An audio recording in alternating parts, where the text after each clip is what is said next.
이제 전자기 유도, 발전기, 그다음에 화학 변화에 대한 것을 녹화해 보겠습니다. 전자기 유도는 아까 전에 전동기와 반대되는 역할을 합니다. 먼저 사람들이 발견한 현상입니다. 우리 교과서에 이렇게 코일을 감아놓은 거에 전구를 LED를 연결한 사진이 있는데, 이렇게 전구를 연결해 놓고 이 상황에서 여기에 자석 N극을 집어넣다 뺐다 할 때 여기 불이 들어왔다 나갔다 하는 현상을 볼 수가 있습니다. 그게 교과서에 또 어떻게 되어 있냐면 59페이지에 검유계 연결한 여기 대신에 검유계를 연결한 사진도 있죠. 이런 현상이 왜 나타나는지를 먼저 설명해 드릴게요. 먼저 이거 없이 이렇게 되어 있는 이런 회로 봅시다. 여기는 전원이 없습니다. 전원이. 그리고 여기에 전구도 연결해 볼게요. 전원이 없습니다. 전원이 없기 때문에 이 전구는 불이 켜질 일이 없죠. 근데 문제는 이거 말고 하나 더 중요한 게 있어요. 여기에 우리가 눈에 보이지 않는 자기장이 존재한다는 거예요. 먼저 이 상태에서 자기장은 없지요. 그런데 만약에 갑자기 여기서 자기장이 생겨났다 합시다. 이렇게 N이 생겨났다 합시다. 그리고 얘는 정지 상태라고 합시다. 정지 상태입니다.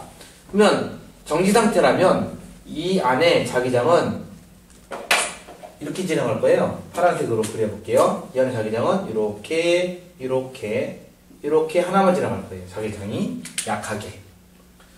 문제는 얘가 내려갈 때를 생각해 볼게요. 똑같이 그림을 그려볼게요. 코일이 이렇게 되어 있고 전구가 연결되어 있고 이러한 그림에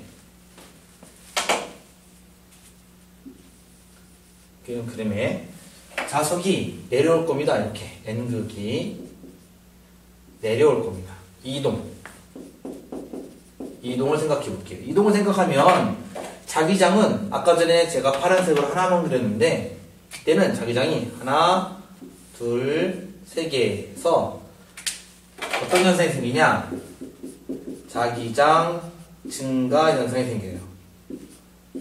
문제는 자연계에서 우리가 관성의 법칙을 예전에 배운 적이 있는데, 운동 상태가 변하는 것을, 그러니까 원래 운동 상태를 유지하려고 관성이 작용한다고 배웠어요. 원래 운동 상태를 유지하려고 관성이 작용한다. 그래서 갑자기 출발할 때 뒤로 밀리고 급정 갈 때 앞으로 쏠리고 하는 현상이 나타난다를 배웠었습니다. 이것과 마찬가지로 자기장도 관성이 존재해야 돼요. 자기장도 비슷하게 관성 같은 게 존재하는데 어떻게 존재하는 거냐? 자기장이 하나만 있고 싶어 한다는 거예요. 갑자기 이동이 돼서 자기장이 증가하면 자기장의 증가를 막고 싶어함. 자연계는 자기장의 증가를 막고 싶어하는 현상이 생길 거예요. 자연계가 해서 여기 자기장의 증가가 막고 싶다. 그러면 여기서 중요한 게 막고 싶어한다는 요 말을 그림으로 표현해 볼게요. 자기장이 증가하는 것을 막는다. N극이 들어오는데 N극이 들어오는 것을 막으려면 어떻게 될까요? N극이 들어오는데 N극이 들어오는 것을 막으려면 얘는 어떻게 생겨야 될까요? 코일 안에서 N극이 생기고 S극이 생기면 가능할 거예요. N극이 내려오는데 N극이 생기면 내려오는 것을 막을 수가 있겠죠? 그래서 여기 전구가 어떻게 되냐? N극이 생기도록 전류가 이렇게 흘러가는 현상이 생깁니다. 이렇게 전류 생김. N극이 들어오면 N극이 생겨서 전류가 생기는 거예요. 이 N극을 만들기 위해서 전류가 생길 거예요. 우리는 이러한 현상을 전자기 유도라고 해요. 즉 자기장이 변화해서 전류가 흘러가는 현상이 생기는 것을 전자기 유도라고 합니다. 거꾸로 N극이 뒤로 가면 S극이 생길 거예요. 그래야 N극이 가는 걸 막겠죠. 예. 그래서 우리 교과서 59페이지처럼 왔다 갔다 하면 전류가 생겨요. 그런데 가만히 있으면 전류가 생길까요? 가만히 있으면 변화가 없으니까 전류는 안 생길 거예요. 58페이지와 59페이지를 정리하면 이런 거예요. 코일에 자석이 들어가는 순간, 그 다음에 나오는 순간에 이때는 전류가 흐름이에요. 전류가 흐름. 근데 자석이 있어서 정지이면 전류는 흐르지 않을 거예요. 세게 하면 전류가 많이 흐를 거고요. 천천히 하면 전류가 약하게 생길 거예요. 우리는 이러한 현상을 전자기 유도라고 하고, 이것을 이용하는 얘가 인덕션 레인지 같은 경우가 이것을 이용하죠. 이 현상을 이용해서 발전기를 만들 수 있어요. 발전기는 다음과 같이 돼요. 봅시다. 교과서를 보시면 이제 62페이지 사진이 있는데, 62페이지 사진 그림을 또 제가 잘 못 그리지만 한번 볼게요. 여기 S극이 존재하고 여기 N극이 존재한다고 합시다. 그리고 발전기와 그러니까 전동기와 비슷하게 이렇게 전선이 지나갈 거예요. 전선이 이렇게 지나갈 거예요. 문제는 여기에 손잡이가 있다는 거죠. 손잡이가 있어요. 파란색으로 이렇게 자기장이 지나가고 있습니다. 자기장 속에서 얘는 어떤 역할이 있냐? 얘가 가만히 있으면 그냥 아무 변화가 없어요. 문제는 얘가 이렇게 돌릴 때 이 코일 안에 자기장의 수가 지금은 하나만 있는데, 지금은 자기장이 똑같이 돼서 자기장이 안 지나가는 거랑 똑같은 현상인데 45도가 되고 수직으로 되고 다시 45도가 될 때마다 자기장이 변한다는 사실이죠. 교과서 62페이지에 그림이 3개가 가지고 있는데 이 면적이 이렇게 될 때 이 면적, 이렇게 될 때 이 면적, 다시 이렇게 될 때 이 면적이 변할 때마다 자기장은, 이 파란색 자기장은 여기는 하나만 통과할 거고 여기는 3개가 통과할 거고 여기는 다시 하나만 통과할 거예요. 자기장이 변한다는 사실이에요.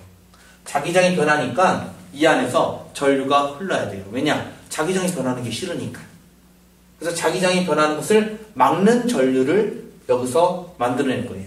자기장이 변하는 것을 막는 방향으로 전류를 만들어낼 때마다 여기 이쪽으로 손잡이를 돌려서 방향을 바꾸면 자기장이 지나가는 것을 막는 방향으로 전류가 생겨서 우리들 가정에 공급이 되죠. 이러한 것이 바로 발전기가 됩니다. 교과서 62페이지 잘 읽어보면 양을 구하는 숫자 얘기는 없습니다. 왜 이게 생겨나느냐? 자기장이 변하는 것을 막는 방향으로 전류가 생겨난다는 사실을 알고 있으면 되겠습니다. 그럼 이제 새로운 단원이 화학반응입니다. 여러분들 화학반응, 우리들 시험범위까지는 아주 단순한 내용을 화학반응 합니다. 그렇게 큰 화학반응식을 요구하지는 않습니다. 먼저 보겠습니다. 이 세상의 변화는 2가지 변화가 있습니다. 물리적인 변화와 화학적인 변화. 물리적인 변화는 어떤 것이 예의가 있냐? 먼저 물리적 변화의 예는 바로 크기 변화, 부피 변화, 대표적인 예가 상태 변화가 있죠. 이것이 물리 변화의 대표적인 예입니다. 그리고 물리 변화를 구별하는 가장 큰 특징, 물리 변화의 특징은 바로 물질은 그대로이다. 물이 수증기가 돼도 물이고 물이 얼음이 돼도 물입니다. 이런 경우를 물리 변화라고 합니다. 근데 화학적인 변화는 가장 큰 특징이 물질이 변한다입니다. 물질이 변하면 화학 변화가 생겨났다는 것입니다. 그래서 교과서에 철이 그러니까 철로 자전거를 만드는 거는 물리적인 변화예요. 왜냐? 자전거가 돼도 자전거를 구성하는 철은 그대로니까. 근데 자전거를 오래 타지 않아서 녹이 슬고 자전거가 삭아서 이제 부서질 때 자전거에서 녹이 슬은 것은 자전거에 있는 철이 산화철로 바뀌기 때문에 다른 물질로 되기 때문에 그것은 화학적인 변화가 됩니다.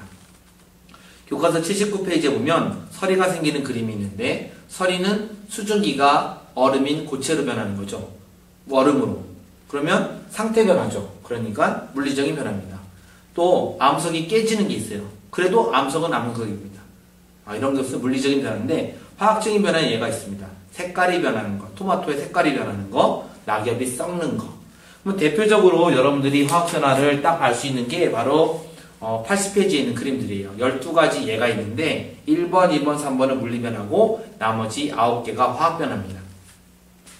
81페이지에 보면 1번, 2번, 3번 물리변화 말고 화학변화 나머지를 구별해놨어요. 어떻게 구별되는지 한번 보겠습니다. 먼저 색깔이 변하는 거는 화학변화는 먼저 색이 변한다. 색의 변화. 두 번째가 이제 앙금이 생기는 거. 그리고 세 번째가 빛이 나는 거. 그리고 네 번째가 기체 발생.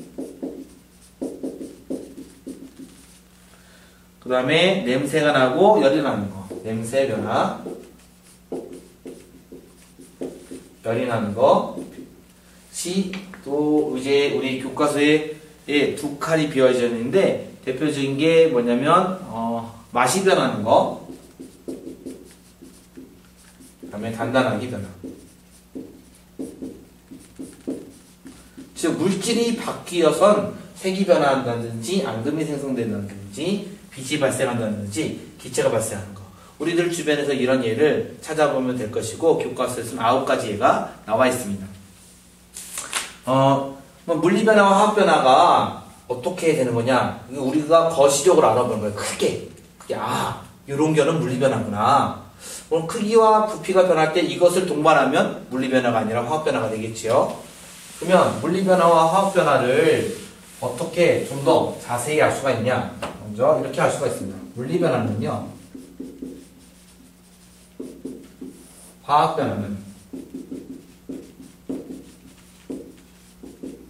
물리변화는 물질의 성질이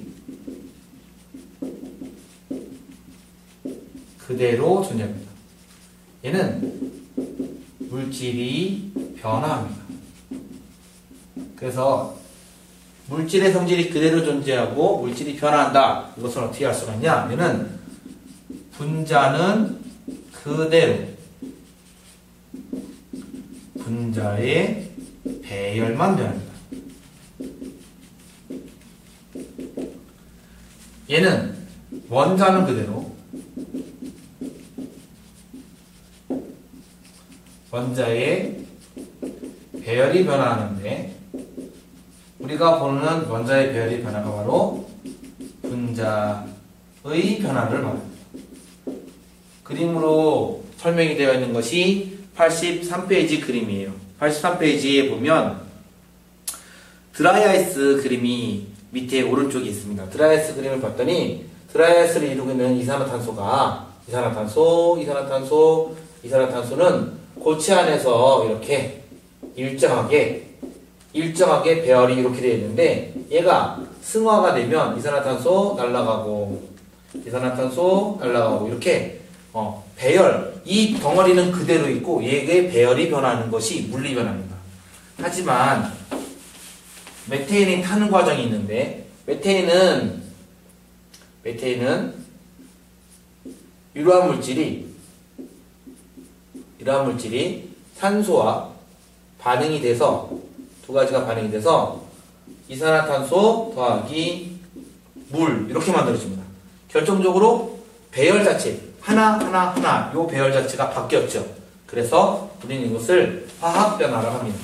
즉 화학변화와 물리변화에서 그림 83페이지 그림 두 가지 밑에 있는 그림 자세히 보시면 새로운 배열이 만들어지는 것과 새로운 배열이 아니라 분자의 배열은 그대로 두고 분자들이 서로 떨어지고 서로 붙는 변화, 서로 분자들끼리 뭉쳐있는 드라이아이스가 서로 분자들이 헤어진, 흩어진 이산화탄소로 되는 것처럼 이런 게 물리변화.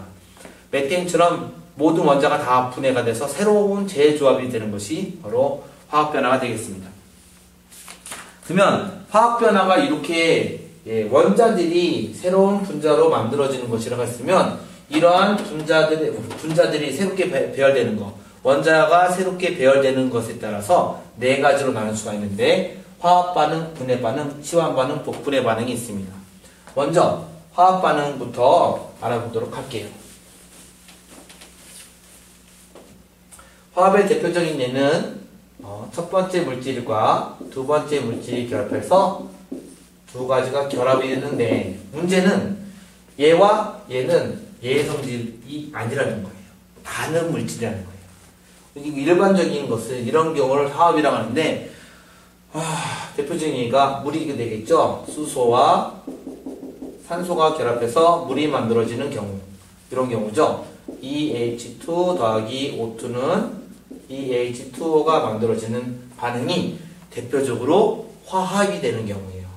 분해는 다른 경우입니다. 분해는 한 가지, 한 물질이 있는데 이 한 물질이 첫 번째 물질과 두 번째 물질로 나눠지는 경우입니다. 대표적인 예 두 개의 가산화수소 분자가 물과 산소로 만들어지는 변화예요. 한 물질이 두 물질로 나눠지는 게 분해입니다. 그리고 치환 과정이 있는데 치환은 어떤 물질이 이렇게가 파트너였는데 다른 물질과 결합돼서 하얀색이 파트너가 이걸로 되고 얘가 나오는 과정, 이러한 과정이 치환 과정이에요. 치환 과정의 대표적인 예가 이제 질산음이 AgNO3라는 물질이 구리라는 물질과 반응을 해서 바뀌는 경우죠. 어떻게 바뀌냐면 구리라는 과정이 CuNO3 두 개와 그다음에 Ag 두 물질로 은이 석출되는 과정인데 이러한 과정은 치환 과정이에요. 치환은 파트너가 바뀌는 과정. 그러니까 파트너가 아니라 하나를 여기서 빼서 다른 걸로 나오는 과정이고요. 복분해라는 과정이 있습니다. 복분해는 두 개의 파트너가 바뀌는 과정을 말해요. 우리 교과서에서는 복분해 과정이 염화칼슘과 탄산나트륨 과정인데 A라는 물질과 B라는 물질이 합쳐서 한 물질, C라는 물질과 D라는 물질이 합쳐서 한 물질인데 이 물질이 A와 D, 그 다음에 C와 B 이렇게 바뀌는 과정이에요. 중요한 점은 대부분 이온 반응에서 이런 반응이 나오는데 이게 양이온, 이게 음이온, 양이온, 음이온, 양이온, 음이온, 양이온, 음이온 이 짝이 맞아야 된다는 거예요. 복분해 반응에서 중요한 점은 짝이 맞아야 돼요. 이게 양이온과 양이온끼리 짝으로서 서로 안 일어나요. 복분해 과정 교과서 식도 한번 알아볼 필요가 있겠습니다. CaCl2라는 물질이 CaCO3라는 물질과 합쳐지면 어떻게 되냐? CaCO3라는 물질이 만들어지고 그 다음에 여기가 탄산나트륨이죠. Na2CO3 그러면 두 개의 NaCl이 만들어지는 과정입니다. 알아둘 점은 양이온, 음이온 합쳐진 물질, 양이온, 음이온 합쳐진 물질인데 양이온, 음이온, 양이온, 음이온으로 이렇게 합쳐집니다. 그래서 파트너가 바뀌는 과정이 복분해 과정입니다. 3학년 시험 범위에서 중요한 점은 전기와 자기에서는 검전기 서로 그 다음에 정전기가 만들어지는 거, 그 다음에 전기 회로 저항 구하는 거, 합성조항, 그 다음에 오메 법칙 적용하는 거, 그 다음에 이제 화학변화에서는 물리변화, 화학변화 구별하는 거, 또 전자기 유도 현상 같은 것들에 대해서 교과서를 차근차근하게 읽어보고 그 다음에 제 파일 한 번씩 참고하시고 또 중요한 거는 저던 이영주 선생님이든 송한나 선생님이든 서로 수업 시간에 했던 거를 잘 리뷰하시고 교과서를 반드시 읽어보시고 단원종합 문제 같은 거 풀어보시는데 큰 도움이 될 듯 합니다. 그러면 수고하셨습니다.